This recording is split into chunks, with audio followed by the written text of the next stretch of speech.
ನಮಸ್ತೆ. ಎಲ್ಲ ರೈತರಲ್ಲೂ ಒಂದು ಸವಿನಯ ವಿನಂತಿ ಏನಂದರೆ, ನನ್ನ ಹೆಸರು ರುದ್ರಯ್ಯ ಕುಲಕರ್ಣಿ ಅಂತೇಳಿ. ನಮ್ಮದೊಂದು 8 ಎಕರೆ ಕ್ಷೇತ್ರ ಅದ.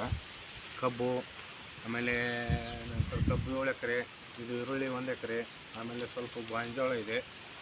ಆನಂತರ ನಮ್ಮ ಕುಲಕರ್ಣಿ ಕೃಷಿ ತೇಜ ಜೀವಾಮೃತ ಚಾನಲ್ಗೆ ಸ್ವಾಗತವನ್ನು ಕೋರಿ, ನಾನು ರುದ್ರಯ್ಯ ಕುಲಕರ್ಣಿ, ಕಾಟೀಲ್ ನರಸಾಪುರ, ತಾಲೂಕು ಬದಾಮಿ, ಜಿಲ್ಲಾ ಬಾಗಲಕೋಟೆ.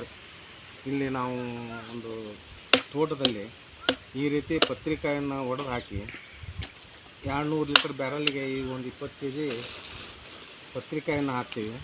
ನಂತರದಲ್ಲಿ ಇದಕ್ಕೊಂದು 3-4 ಕೆ ಜಿ ಆರ್ಗ್ಯಾನಿಕ್ ಬೆಲ್ಲ ಹಾಕ್ತೀವಿ. 40 ದಿವಸ ಕಳೆ ಇಟ್ಟು ಇದನ್ನು ನಾವು ಎಲ್ಲ ರೀತಿಯಿಂದ ಎಲ್ಲ ಬೆಳೆಗಳಿಗೂ ಈಗ 4ನೇ ವರ್ಷ ನಾವು ಇದನ್ನು ಪತ್ರಿಕಾಯನ್ನು ಮಾಡೋದು. ಇನ್ನೂ ವಿವಿಧ ಬೇರೆ ನಾವು ಜೀವಾಮೃತವನ್ನು ರೆಡಿ ಮಾಡ್ತೀವಿ. ಆ ಕಾರಣಕ್ಕೆ ಇದೊಂದು ವಿಡಿಯೋ ಮಾಡಲಿಕ್ಕೆ ಹಿಂದಿನ ವಿಡಿಯೋ ನಾವು ಮಾಡಿದ್ದೀವಿ, ಒಂದು 10-15 ವಿಡಿಯೋ ಅದ ನಮಗೆ. ಆ ಅಂಥದ್ರಲ್ಲಿ ಇದಕ್ಕೆ ಯಾವುದೇ ರೀತಿ ರಾಸಾಯನಿಕ ಗೊಬ್ಬರ ಹಾಕಲಾರದೆ 4ನೇ ವರ್ಷ ನಮ್ಮದು. ಈ ರೀತಿ ನಾವು ಮಾಡೋದ್ರಿಂದ ಭೂಮಿ ಫಲವತ್ತಾಗ್ತೈತಿ, ಅಂತರ್ಜಲ ಹೆಚ್ಚಾಗ್ತೈತಿ. ನಂತರ ಇದರಲ್ಲಿ ಭೂಮಿಯಲ್ಲಿ ಎರೆಹುಳ ರೆಡಿಯಾಗಿದೆ. ಭೂಮಿ ಸರಿಯಾಗಿ ಒಂದು ಫಲವತ್ತತೆಯಾಗಿದೆ.